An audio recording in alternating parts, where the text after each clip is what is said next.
Ever get that feeling? Like you really need to wrap your head around something big, something that could really, really impact your future. But then you see all those like official documents and reports, and it's just, information overload. Totally. It can be super overwhelming, especially when it comes to things that directly affect our finances or security. Yes, absolutely. And that's exactly why we do what we do. Today, we're going to tackle one of those big, potentially life-changing topics, at least for a good chunk of our listeners. We are diving deep into India's new unified pension scheme, the UPS. We'll break it down, make it clear who it's for, what it means, the whole 9 yards. Exactly. We're using a really great guide here from, a trusted source on government programs and all that. Really lays it all out. Yeah. And our mission, pretty simple, really. We want to understand this UPS inside and out. Who benefits? How does it change the game for retirement in India? And how does it compare to, well, the systems that came before it? Right. Got to have that context. So to get us all on the same page, the UPS is, well, it's brand new. A fresh framework from the Indian government for pensions. It's kind of like a hybrid. Takes bits from the old pension scheme, the OPS, and then blends that with the National Pension System, the NPS. Those trying to combine what worked from those two. That's the idea. It was introduced last year, 2024, but it's set to actually launch for real on April 1st, 2025. Coming right up. Okay, so let's back up a sec. What is the Unified Pension Scheme? What's it trying to do? In simplest terms. Okay, so the main goal is to give central government employees a guaranteed pension when they retire. See, that's where it gets interesting. It keeps the idea of both the employee and the government putting money in, like the NPS. But, and this is key, it promises a specific pension amount, like the old OPS had. So it's trying to balance things out, make sure the government can afford it in the long run, but also that employees have that security. Sounds like a tough needle to thread. You could say that. So the Union Cabinet, they gave it the thumbs up on August 24th of last year. And like we said, rollout is April 1st, 2025. The first folks this is going to directly impact, those are the central government employees who joined up on or after January 1st, 2004, and are under the NPS right now. There's about, 2.3 million of them, I think? So these are folks who never even had the option of the OPS, right? Exactly. They came in after it was phased out. So this is a whole new ball game for them. And they get a one-time shot to switch over from the NPS to this new UPS. Then you've got the new recruits, anyone joining the government from April 1st, 2025 onward. They'll also have the UPS as an option right off the bat. So that's a pretty big decision they're going to face early in their careers. For sure. And even though this is, aimed at government workers, it feels like it has implications for how we all think about retirement in India, doesn't it? 100%. How pensions evolve, it affects us all, not just those directly in the system. If you're planning for your own retirement, if you're already retired, if you're just interested in how the country's social safety net works, this is relevant. Totally. It's about financial security as we age for everyone. Okay, so let's get into the nitty-gritty. Who exactly can sign up for this UPS? We've mentioned a few groups, but can we spell it out? Sure. So top of the list, central government employees who started working on or after January 1st, 2004, and are currently part of that NPS system. Like we said, if that's you and you're still working come April 1st, 2025, you've got a window to opt in. Starts April 1st, ends June 30th, 2025. New hires coming in after April 1st, 2025, they get 30 days from when they start their job to make their choice. Got it. Are there rules around how long someone has to have worked for the government? Yeah, definitely. To get A&E pension benefits under UPS, gotta have at least 10 years of service under your belt. For the full benefits, that's 25 years. Oh, and this is super important. Once you switch to UPS, that's it. No going back to NPS. Yeah. Big decision. No takebacks. Yeah. Okay, so that's central government. What about folks working for state governments? Are they in the mix? So technically the UPS is, well, it's central, right? It's for central government employees, but Yeah. state governments can choose to adopt it if they want. In fact, Maharashtra already did. They gave it the go-ahead. If all the states jumped on board, we could be talking about nearly 9 million government employees, central and state, all under UPS. So yeah, if you're working for a state government, definitely keep your ear to the ground, see what your state decides to do. Wow, that would be massive. What about people working in the, what do they call it, the unorganized sector? Or just regular folks, not government employees? Can they get in on the UPS? As it stands right now, nope. UPS is strictly for government employees. But for those in the unorganized sector, there are other programs. You've got the Atal Pension Yojana, APY, that one's specifically designed for them. And then there's the Pradhan Mantri Shram Yogi Manhan, or PMSYM. That one's also targeted towards, laborers, street vendors, that kind of thing. And then, of course, anyone can sign up for the MPS if they want. That's always been open to all Indian citizens. So, yeah, lots of options out there, but they're each tailored to different situations. Different strokes for different folks. Okay, so what about senior citizens who are already retired? Does the UPS affect them at all? Now, this is where it gets really interesting. See, even senior citizens who retired under the NPS, so we're talking about central government folks who retired from 2004 onward, they're actually going to feel the impact of UPS.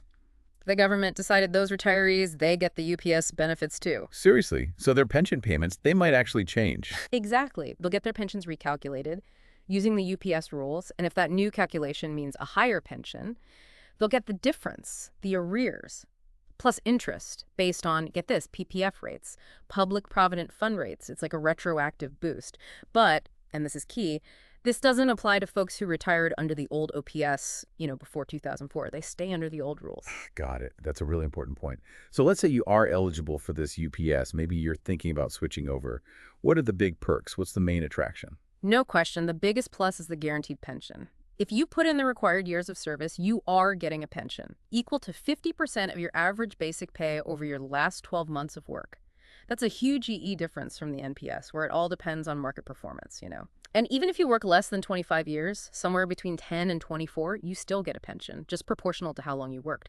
Plus, no matter what, if you've worked 10 years or more, your pension won't be less than €10,000 per month. So you know what you're getting. You can plan. That peace of mind has got to be huge for people. It really is. Yeah. And that's not all. UPS also includes a survivor pension for your family. So if something happens to the pensioner, the spouse or whoever's eligible gets a family pension, it's 60% of what the employee was getting. So that's a huge safety net for families. Definitely takes a weight off their shoulders. Yeah. But what about inflation? Everything gets more expensive. Does UPS account for that? Yes, it does. All pensions under UPS, including the family pension and that minimum pension, they all get adjusted for inflation. It's done through Dearness Relief, DR. It's linked to the All India Consumer Price Index. They typically make those adjustments twice a year, so it helps retirees keep up with the rising cost of living. That's something you don't always get with, say, fixed annuities or even NPS withdrawals. So it's designed to, actually maintain your standard of living, not just give you a fixed rupee amount that loses value over time. What if someone switches government jobs? Is the UPS portable? Within the public sector, yes, it's portable. So UPS is being run through the same system as NPS, the Central Record Keeping Agency, or CRA. So your benefits, they'll just transfer over seamlessly if you move to a different central government department. And if state governments adopt the UPS, it'll be portable across those jobs too, as long as both employers are using UPS. The one catch is that it's not portable to the private sector. So if you leave government work entirely, that portability ends. Makes sense. So it's portable within the government system. Mm-hmm. Anything else good that comes with the UPS? Any other financial goodies? Yep. UPS is meant to be like a full retirement package. You get the monthly pension, obviously, but you also get gratuity and a one-time lump sum payment when you retire. So it's not just about a monthly income. It's also about helping you with those immediate needs when you retire and ensuring your family is taken care of through the family pension and the gratuity. Got it.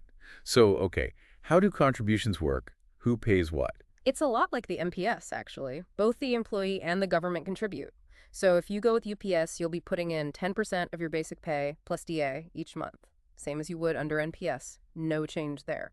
And what about the government side? How much do they chip in? The government contributes 18.5% of your basic pay plus DA. That's up from 14% under NPS. That bigger contribution from the government, that's what makes those guaranteed pension benefits possible. It shows they're really committed to making sure government employees have a secure retirement. That's a pretty substantial increase. So are there any caps on how much people can contribute? No hard limits on the rupee amount you put in every month? No. It's always that percentage of your pay.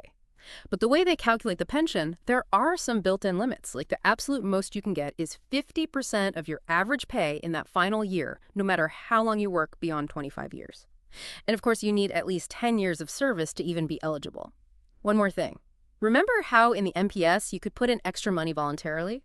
Well, that extra money won't increase your UPS benefits. The UPS benefit is all about the formula, your salary, and how long you worked. So it's really about those preset rules and your service time. Let's talk about that formula. How do they actually calculate the pension under UPS? Pretty straightforward, really. If you've worked 25 years or more, your monthly pension is 50% of the average of your basic pay plus DA during those last 12 months before you retire. Worked between 10 and 24 years. It's a bit less, calculated proportionally to how long you worked. And like we said, no matter what, if you hit 10 years of service, your pension won't be less than €10,000 a month. Oh, and after you retire, your pension will get those dearness relief increases to keep up with inflation. Can we run through a quick example just so people can visualize it? Totally. So say someone retires after 30 years. Their average basic pay plus DA in those last 12 months was $80,000 a day. They've got more than 25 years in, so their pension, 50% of 80,000, which is 40,000 per month. Now, someone else retires with exactly 25 years of service. Their average pay in that last year was 60,000. Their pension would be 50% of that, so 30,000 a month. How about someone with like a shorter service record? Let's say they retire after 20 years, and their average pay was 50,000 in that final year. They only did 20 out of the 25 years needed for the full pension, so it's proportional. 20/25ths, or 80% of that 50% pension. So 80% of 25,000, which is 50% of 50,000, comes out to 20,000 a month. And, if someone worked 12 years and their average pay was 30,000, the formula might calculate a pension under 10,000, so they'd get that minimum of 10,000 per month. Makes sense. So that average basic pay over the last year, that kind of smooths things out. And the DA is already factored in. And you can't get more than 50% no matter how long you work beyond 25 years. It's all about the formula, not what the stock market's doing or anything like that. Exactly. Your pension is locked in. But, and then it just gets those inflation adjustments. okay, so let's get practical. You retire, you're ready to collect your benefits. How do you actually do it? How do you exit the UPS? It's a little different than NPS, where you might take out a big chunk of money all at once. See, with UPS, it's about what happens when you retire or leave your job. That's when the benefits kick in. So you hit retirement age, that's what they call superannuation, and you start getting your monthly pension. On top of that, you get a lump sum payment A&D gratuity. What's that lump sum all about? When you retire, you get this one-time payment. It's 1/10 of your monthly pay, including DA, for every 6 months you worked. It's separate from the gratuity. So let's say you worked 30 years, that's 60 6-month periods. If your last pay plus DA was 100,000, boom, 600,000 lump sum plus your gratuity. And getting that lump sum doesn't make your monthly pension any smaller. Wow, that's a nice little bonus for, those immediate post-retirement plans. Yeah. What about if someone retires early, like voluntarily, or they get, early retirement? So if you take voluntary retirement, or you retire early after at least 10 years of working for the government, your pension is based on how long you actually worked. Less than 25 years. It'll be less, like we talked about before. You also get the lump sum and gratuity as long as you've got those 10 years of service. It's worth noting that, in the past, if you just quit your job without enough years, you could lose your pension. It's not totally clear how UPS handles just resigning, but if you can, it's probably better to go for voluntary retirement if you've got the years. That way you don't risk losing your pension. Okay, so 10 years is kind of the magic number there. What if someone leaves before hitting 10 years? No pension under UPS if you leave before 10 years. What will likely happen is that you'll get your contributions back, maybe with some interest or whatever returns they earned, kind of like how NPS works. What about if something happens while someone's still working? Like, if they die or become disabled? If an employee dies while they're working and they've opted into UPS, the spouse gets a family pension. It's 60% of what the employee would have gotten if they'd retired. Even if they haven't worked 10 years yet, there might still be a family pension the government often has, like compassionate allowances for these situations. For disability retirements, they'll probably have specific rules. Maybe you can get a pension regardless of how long you worked, similar to the old system. But no matter what, the family or the employee would have to go through the proper channels to claim those benefits. Makes sense. So for folks who are in NPS right now, those who are eligible to switch to UPS, how do they actually do it? What's the timeline? There's a one-time window to make that switch, April 1st to June 30th, 2025. During that time, you've got to submit a form. You can do it online through that NSDL CRA portal, or you can go through your department. Important thing is, if you don't opt in during that window, you stay in NPS. For those starting new government jobs after April 1st, 2025, they have 30 days from their start date to decide about UPS. Once you decide, it's final, no switching back. And the money you've already put into your NPS account, that gets used to fund your UPS benefit. So it's a pretty big decision with a tight deadline. People need to pay attention. Okay, we've talked about OPS and NPS a bunch. Can we just lay out a clear comparison between the three, OPS, NPS, and this new UPS? Sure. So OPS, the old pension scheme, was non-contributory. Employees didn't put any money in, the government covered it all. NPS and UPS both are contributory. You put in 10% of your basic pay plus DA. Difference is the government puts in 14% for NPS and 18.5% for UPS. Now, what you get, OPS and UPS both promise you a certain pension, usually 50% of your last pay. NPS, it's all about how your investments do and the annuity you buy with the money you've saved up. No guarantees. So the risk is a big factor. Oh, big time. OPS and UPS, the government's taking on the risk that the market tanks or that people live longer. NTS, the risk is all on you. Then there's inflation. OPS pensions, they went up with pay commissions and DA increases. UPS uses that 50% formula, plus it has those dearness relief adjustments for inflation. NPS annuities, most of them don't automatically adjust for inflation. Family pension. Both OPS and UPS have it, usually 50–60% for the surviving spouse. NPS, you usually have to arrange for a family pension separately when you buy your annuity, lump sum payments at retirement. OPS gave you gratuity and let you take part of your pension as a lump sum. NPS makes you take out 60% of your savings as a lump sum, UPS. You get a fixed lump sum based on your years of service, plus gratuity, and it doesn't reduce your monthly pension. What about who can join and how easy it is to move between jobs with each scheme? NPS, you can take it with you even if you leave government work. OPS wasn't portable at all. UPS, you can move it within the government if both employers are using it, but not outside. OPS is closed to new people. NPS is open to all Indian citizens. UPS is specifically for those eligible government employees. So you see, UPS is like trying to find a middle ground. It gives you guaranteed benefits, but it's still pay as you go. It's probably going to cost the government more than NPS, but less than going back to the old OPS. And for employees, it's more secure than NPS. Super helpful breakdown. Now, I bet our listeners have tons of questions. Luckily, our source material has a bunch of FAQs. Let's hit on some of the big ones. We've talked about who's eligible and how to opt in, but what happens to the money you've already put into NPS if you switch to UPS? It doesn't just vanish. The government basically uses that money to help pay for your UPS benefits. If you've already retired under NPS, like we said, they'll redo your pension calculation and you'll get any back payments plus interest. If you're still working and switch over, your future contributions will go towards UPS. To be clear, how do they actually calculate that pension? 50% of your average basic pay plus DA over the last 12 months before you retire, if you have at least 25 years of service. Less than that, but at least 10. They reduce it proportionally. And remember, minimum pension is 10,000 hours a month if you have at least 10 years.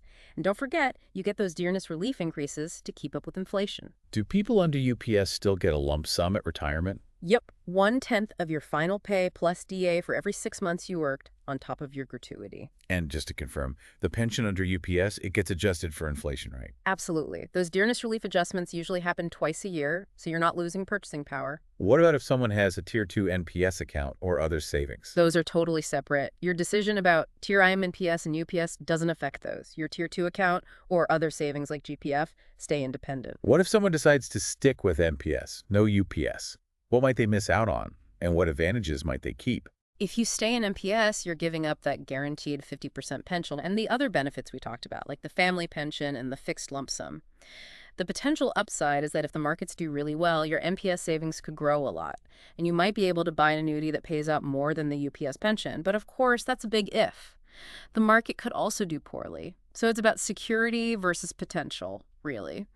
UPS is the safe bet. NPS is a bit more of a gamble. Now, can the government actually afford this UPS in the long run?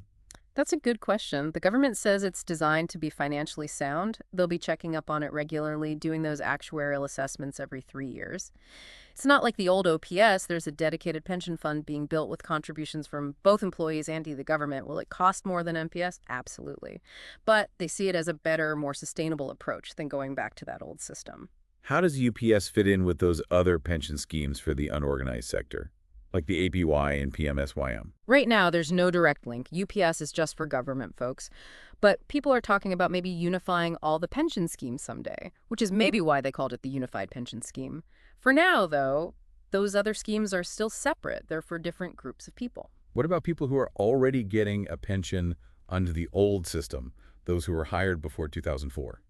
If you're already getting an OPS pension, meaning you retired before January 1st, 2004, nothing changes for you. You stay under OPS, UPS doesn't affect you. It's only for those who are under NPS. And finally, is UPS only for the central government, or are any states using it already? It started with the central government, but states can choose to use it too, like we said. Maharashtra is already on board, and we might see others following suit. If your state adopts UPS, it would probably work the same way for state government employees. Okay, that clears up a lot. So zooming out, what's the big picture here? Why is UPS such a big deal? This is a pretty major shift in how India thinks about pensions. They're bringing back that guaranteed pension for a lot of government employees after years of using NPS. It's the government responding to, what employees have been asking for, more security in retirement. Right now, it's mainly for central government folks, with states having the option to join, and it's not tied to those social pension programs for the general public. But like we said, that name, Unified, hints that maybe they're thinking about bigger changes down the line. And it's interesting that they're using the NPS infrastructure to roll this out. So building on what's already there, where do things stand right now with implementation? Well, it's early 2025. The rules are out there. The PFRDA, the regulator, has issued their guidelines. The online systems are being prepped. Official launch is April 1st, 2025. Maharashtra has already said yes, and so far, central government employees seem to be pretty happy about it. What kind of financial impact is this going to have on the government? It's going to cost them more, that's for sure. For the central government alone, estimates are upwards of 6,000 crore per year. But they see this as an investment, really. It's about making sure their employees have a good retirement, and that can boost morale and help them keep good people. Sounds like a game changer for sure. If our listeners want to dig deeper, where should they look? There's a bunch of official sources out there. First off, look for the press release from the government, from the PIB or the PMO when they first announced this. The PFRDA, they'll have a circular or notification about UPS, probably from early 2025 with all the details. The Ministry of Finance website, particularly the Department of Expenditure, that's where you'll find official notifications and memos.